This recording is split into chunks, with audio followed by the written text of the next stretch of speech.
விருதுநகரில் அங்கன்வாடி மைய திறப்பு விழாவிற்கு வருகை தந்த அதிகாரிகளை பல்வேறு வேடங்களில் சிறுவர்கள் உற்சாகத்துடன் வரவேற்றனர். விருதுநகரில் 38 லட்சம் ரூபாய் மதிப்பீட்டில் புதிதாக கட்டப்பட்ட 2 அங்கன்வாடி மையங்களை சட்டமன்ற உறுப்பினர் செல்வம் மற்றும் மாவட்ட ஆட்சியர் சுகபுத்ரா திறந்து வைத்தனர்.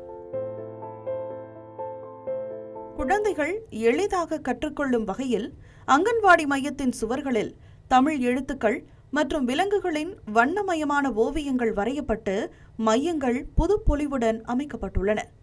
நிகழ்ச்சிக்கு வந்த சட்டமன்ற உறுப்பினர் மற்றும் மாவட்ட ஆட்சியரை தமிழக முதலமைச்சர், காவல்துறையினர் மற்றும் சிறுத்தை உள்ளிட்ட பல்வேறு வேடங்களிட்டிருந்த அங்கன்வாடி மழலைகள் உற்சாகமாக வரவேற்ற காட்சிகள் அங்கிருந்த அனைவரையும் வெகுவாக கவர்ந்தன.